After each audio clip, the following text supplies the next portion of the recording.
সভার সভাপতি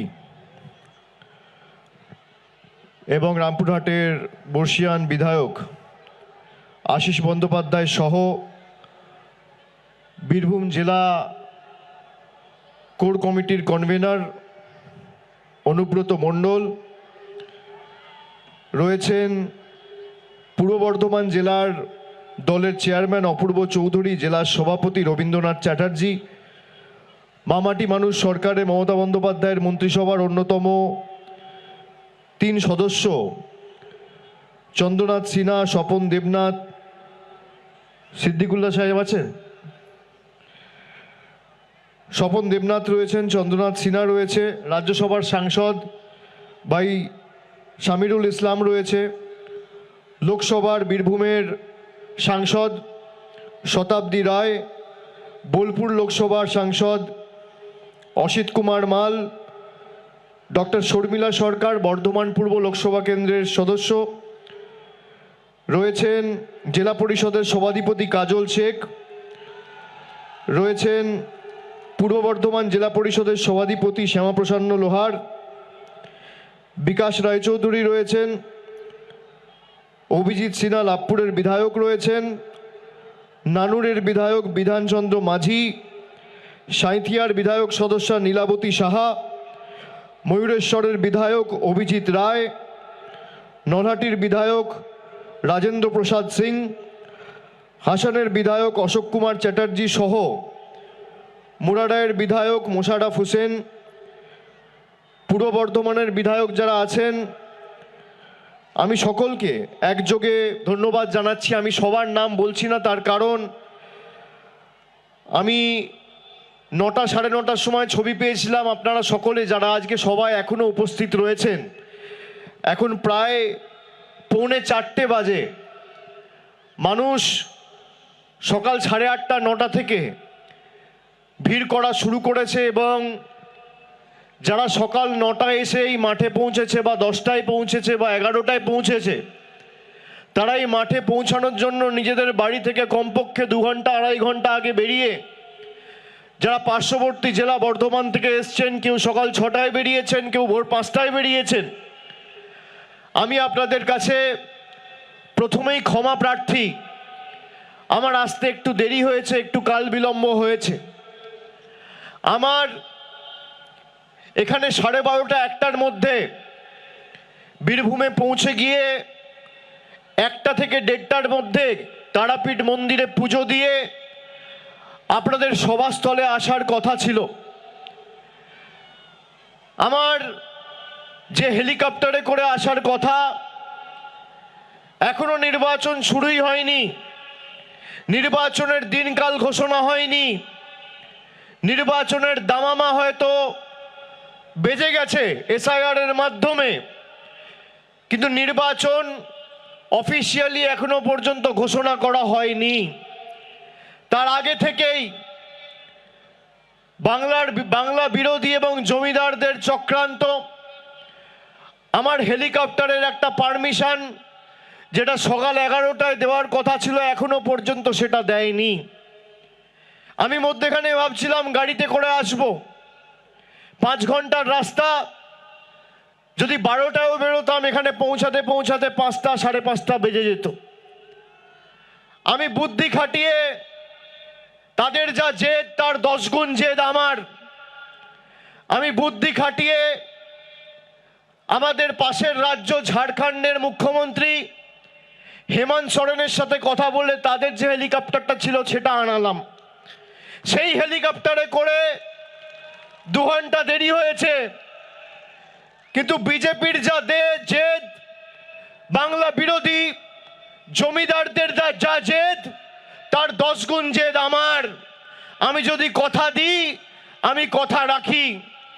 আমার দেরি হলেও আমি বলেছি যত দেরি হোক আমি যাব, 10টা মানুষও যদি সভাস্থলে থাকে আমি গিয়ে বক্তৃতা দেবো, আমি কথা বলবো, তৃণমূলের হয়ে সৈনিকের কাজ করব। এটাই তৃণমূল কংগ্রেস।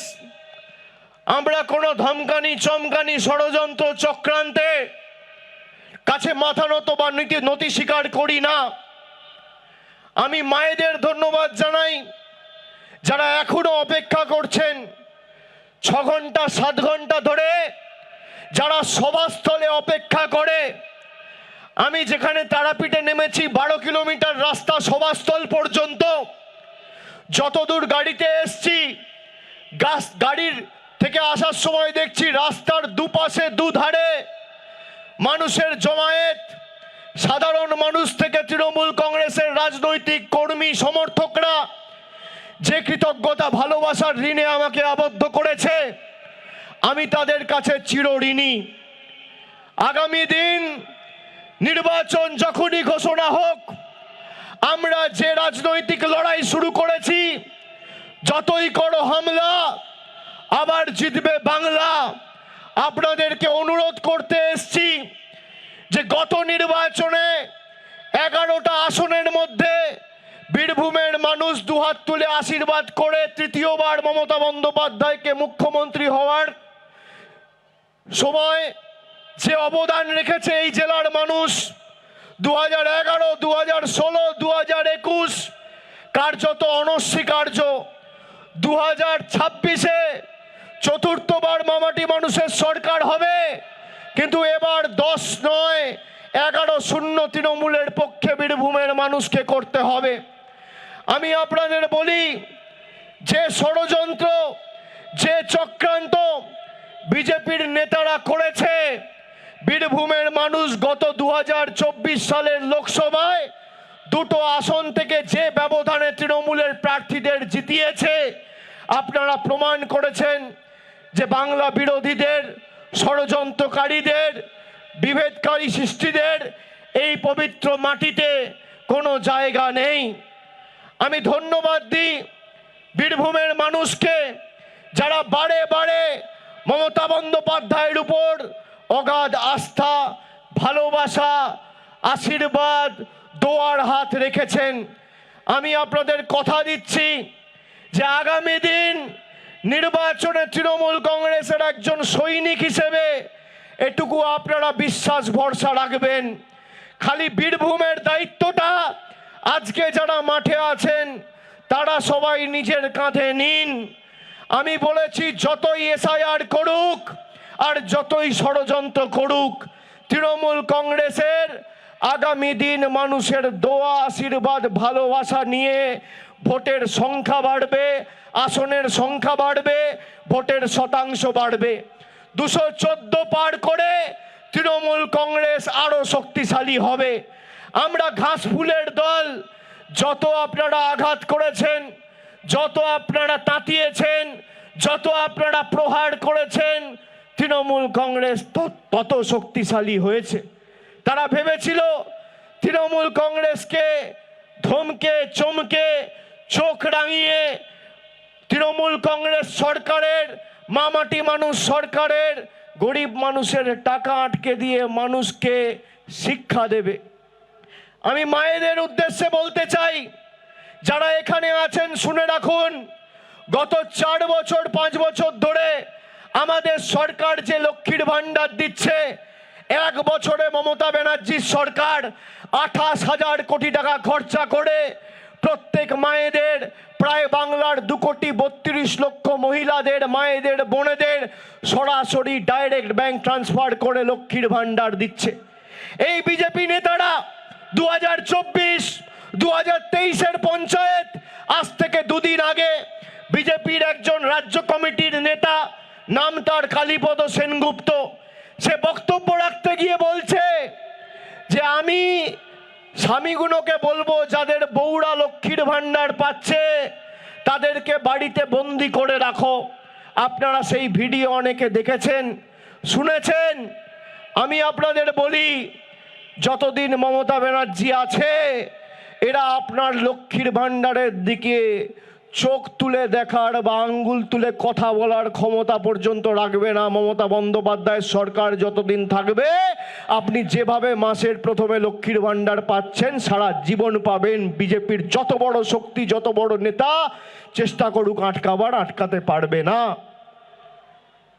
মায়েরা বলুন হাত তুলে, লক্ষ্মীর ভাণ্ডার পাচ্ছেন কিনা? পাচ্ছেন কিনা?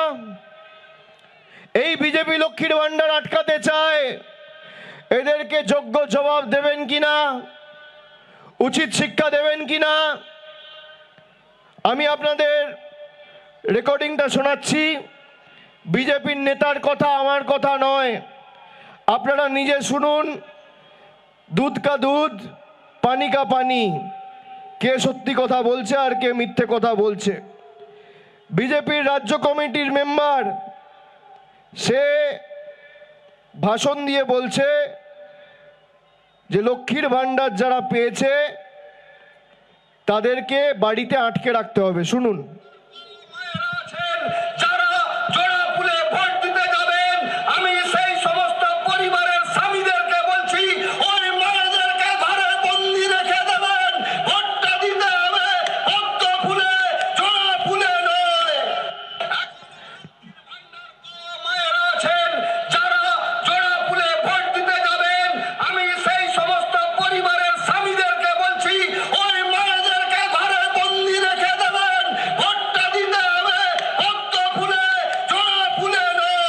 শুনলেন? শুনলেন? এই বিজেপি আপনার লক্ষ্মীর ভান্ডার বন্ধ করতে চায়। 2021-এ হারার পর আজকে অবধি বাংলার বকেয়া পাওনা প্রায় 2 লক্ষ কোটি টাকা। বাংলার 2,74,00,000 জব কার্ড হোল্ডার, তাদের জীবন জীবিকা নির্ভর করে 100 দিনের কাজের উপর।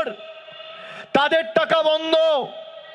গরিব মানুষের আবাসের বাড়ির টাকা বন্ধ, সর্বশিক্ষা মিশনের টাকা বন্ধ, জল জীবন মিশনের টাকা বন্ধ, গ্রাম সড়ক যোজনার টাকা বন্ধ।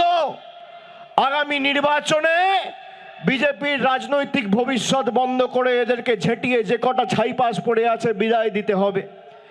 এসআইআর করে যারা আপনাকে কষ্ট দিয়ে, মানসিক শারীরিক অত্যাচার করে গরিব মানুষ, বয়োজ্যেষ্ঠ প্রবীণ নাগরিকদের হিয়ারিংয়ে ডেকে পাঠাচ্ছে, বীরভূম তার বিরুদ্ধে জবাব দেবে কি জবাব দেবে না? দেবে কি দেবে না? এসআইআরে আমি আস্তে আস্তে শুনছিলাম, হায় রে পোড়া কপাল, অমর্ত্য সেনকে হিয়ারিংয়ের নোটিশ পাঠিয়েছে। অমর্ত্য সেন ভারতবর্ষের জন্য নোবেল পুরস্কার জিতে এনেছে।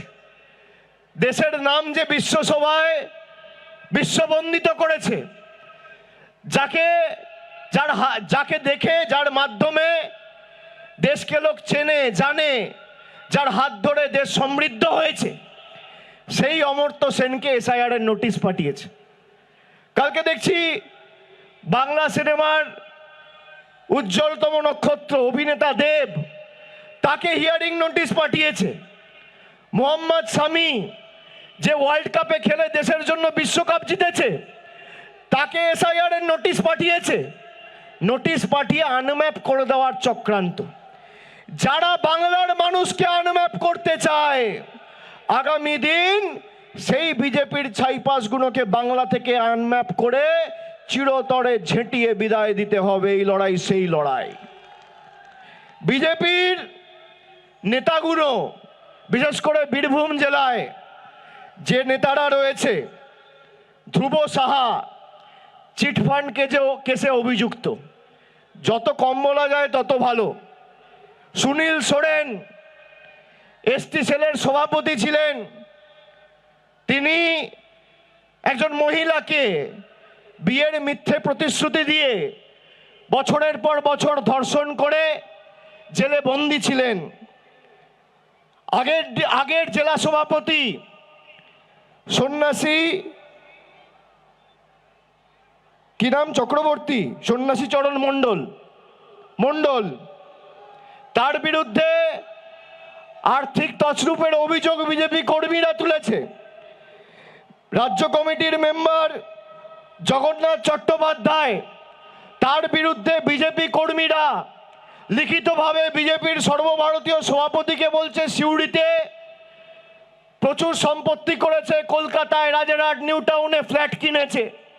আমি বলছি না, বিজেপির কর্মীরা বলছে। যে ভারতবর্ষের প্রধানমন্ত্রী, স্বরাষ্ট্রমন্ত্রী আমাদেরকে বাংলাদেশি বলে আখ্যায়িত করে বাংলার 10 কোটি মানুষের উপর অত্যাচার চালিয়ে গেছে গত 6 বছর ধরে। 20-21 থেকে সেই বিজেপির স্বরাষ্ট্রমন্ত্রী, তাদের নিযুক্ত করা রাজ্যপাল, দেশের রাষ্ট্রপতি, দেশের প্রধানমন্ত্রীকে সেই বিজেপির রাজ্যসভার সাংসদ বলছে বাংলাদেশি। আমি বলছি না, বিজেপির রাজ্যসভার সাংসদ অনন্ত মহারাজ বলছে বাংলাদেশি। বাংলার আওয়াজ, বাঙালির আবেগ, জি 24 ঘন্টা।